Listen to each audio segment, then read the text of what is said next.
Hi there, if you're familiar with this channel, you'll know I'm a big fan of both movies and psychology, which is all about human nature. So today I thought I'd combine the two and create a compilation of 10 movies that accurately describes and depicts human nature in various forms. And the first one is Whiplash, which is all about drive, ambition, mentorship, and sacrifice. The film portrays the extreme lengths that some people are willing to go in order to achieve greatness, but also there's a fine line between dedication and obsession.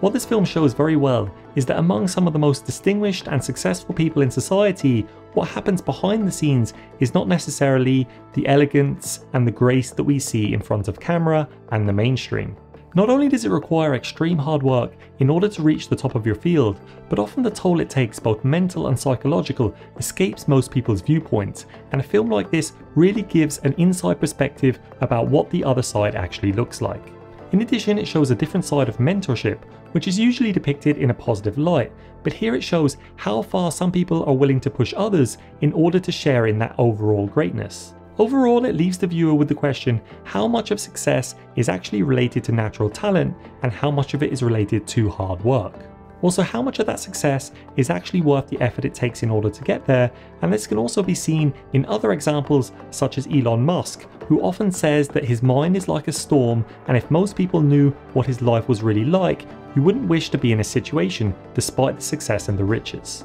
And the next one is Schindler's List, which is a very powerful account of the Holocaust and the atrocities that took place within it, particularly inside the concentration camps. Putting aside the obvious horrors that were committed by a small number of people, this tells us something more broadly about the duality of human nature, and despite the fact it's easy to come to the conclusion that some people are good and some people are evil, I think it's actually a lot more nuanced and complicated than that. The fact is, a huge number of seemingly ordinary people played a role in the Holocaust and some of the horrors that took place within the concentration camps, and this can't be just put down to the fact that all of them were evil.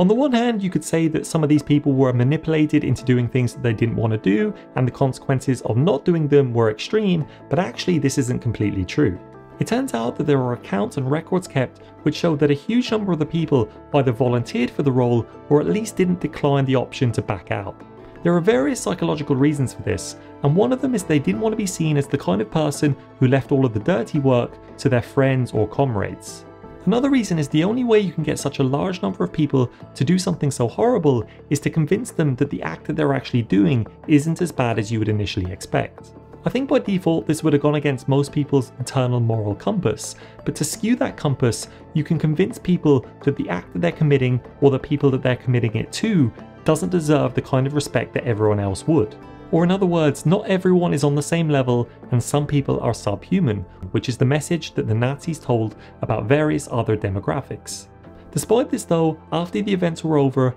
many of the people involved couldn't live with the guilt or the trauma that they witnessed within the camps. Unfortunately, we've seen this throughout human history where a group of people dehumanizes another group of people to justify what they're doing, and another observation is that most people aren't evil, and even people who've actually done evil acts don't believe that what they're doing is bad, and they're justified in that because it's in the name of good. And this brings me to the next one, which is Saving Private Ryan. This also shows the brutal realities of war and the psychological impact that it can take on those involved, particularly the soldiers. However, this movie also depicts the deep bonds that are often formed between soldiers in the face of such adversity. For better or worse, it seems innate in human nature that when things get tough, you really know who your friends are, and it often solidifies and strengthens those relationships. But just like the previous entry, this film also shows the difficult moral decisions that take place within war and how right and wrong, good and bad tend to be blurred in these instances. This film also demonstrates how resilient the human spirit can be under such unimaginable hardship. And the next film is The Imitation Game, which shows the true life events and depicts the hero and genius that is Alan Turing. What this film shows very well is that often genius and isolation tends to go hand in hand, partly because this person feels so misunderstood, but also because of the specifics of the time and how being gay was not socially acceptable in society.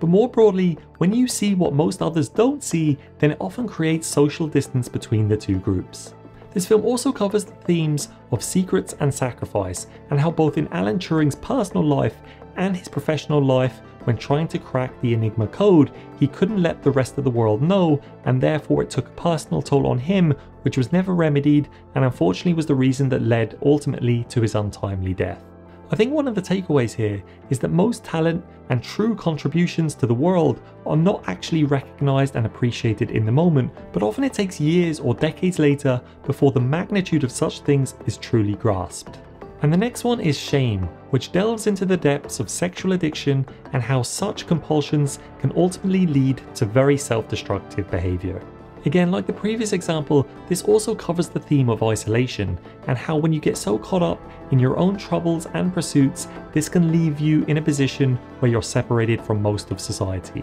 It also covers the idea of living a dual life, where on the one hand, your outward success doesn't align with your inner turmoil. It also gives us an insight into how unresolved emotional trauma can develop and manifest in various ways that has so many negative consequences. This also highlights the inherent need that we all have for human connection and intimacy and what can happen when we are left with its absence. And the next one is Boyhood, which is both set and filmed over a 12-year period and shows the adventures, struggles and changes that happen while growing up. It gives a powerful and profound exploration of family dynamics involving divorce, marriage, relationships and ultimately growing up. It also examines the personal formation of your own identity over time and how the environment can impact this identity and shape you into the person who you will ultimately end up becoming. It highlights the mundane yet profound effects that can lead to significant personal changes over your childhood and how those formative years are essential both from a mental health perspective but also in terms of forging your own personal identity. The movie also reflects on the passage of time and how the process of getting older can be bittersweet, partly because you get to see your kids grow up, but at the same time, certain things only happen once. And the next one is Requiem for a Dream, and just like one of the previous entries of Shame covers the idea of addiction, so too is it covered here, but this time it's covered in the context of drug addiction as opposed to sexual addiction. This movie, while bleak, illustrates that the pursuit of your dreams, when combined with the wrong kinds of influences, can lead to many destructive consequences. It also portrays very viscerally the psychological and physical decline that usually accompanies this type of addiction. And also how addiction more broadly doesn't tend to just affect the individual involved, but also those around you, including your family. This film is known for having a powerful effect that either dissuades people from getting involved with drugs or even in some instances helps people recover from it. But in my opinion, the idea isn't to shine a negative light on the addict themselves, but instead to help you understand the process of addiction to make you more equipped to be able to deal with it. If you want to understand more about this, then definitely check out one of my recent videos which goes into life lessons that I personally learned, and one of them does delve into the whole topic of addiction. And the next one is The Theory of Everything, which also delves into the topic of being a genius, but at the same time how resilience and perseverance can often lead to great outcomes, even though you often have to go through many struggles and combat much adversity. In this case, the adversity is in the form of a debilitating illness, which is motor neuron disease, and he was only given a short period of time to live, but far exceeded that and became one of the most distinguished scientists of our generation. This film highlights the triumph of intellectual achievement despite severe physical limitations and the gritty reality that goes along with it. It also shows the true but cruel nature of life and how many bad things don't always happen to bad people, and that many undeserving people experience various hardships, but it's really about how you deal with those hardships that ultimately matters. And the next one is Joker, which is sort of an origin story based on the classic villain from the Batman universe. In this story, it sort of deviates from the classic and stereotypical version of Joker, who is often thought of as being an evil genius, and here he's a socially outcast person struggling with various mental health issues. One of the morals of the story is that when society fails to respond to and support those most in need, the consequences doesn't necessarily just apply to the person who's actually struggling, but to society as a whole.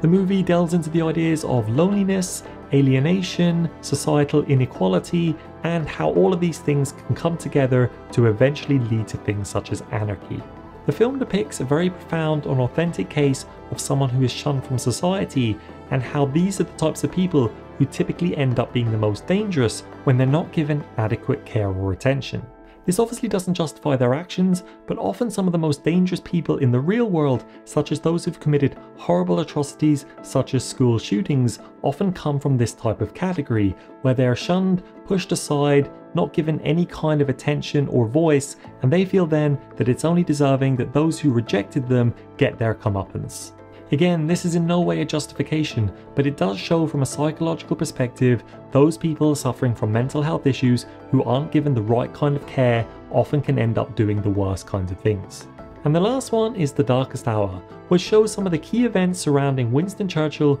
and some of his decisions which ultimately led to winning the war. This film examines the weight of leadership and how that it's often the case that people around you will disagree with you, but in hindsight, the strong leaders will stick to their principles and ultimately prevail in the face of that adversity. It's that courage and conviction when making some of the most critical and difficult decisions in a room where almost everyone disagrees with you that separates the best from the rest and leads to some of the most significant outcomes in history. But it also shows that no one is immune to the moral complexities that go along with making such decisions, and even Winston Churchill, who's often thought of as being a strong and decisive leader, went through his own fair share of personal struggles and personal doubts. Again, the takeaway here is that it's only in hindsight that people can look back on decisions as either being obvious or very important, but at the time it can often be a lot more tense, a lot more uncertain, but these big decisions are made by big leaders and by very important characters throughout history. So I hope you enjoyed this video. If you did, then I'd really appreciate if you could like, subscribe, leave a comment down below, let me know if you've seen or you agree with any of the films listed below. Otherwise, I'll see you in the next video.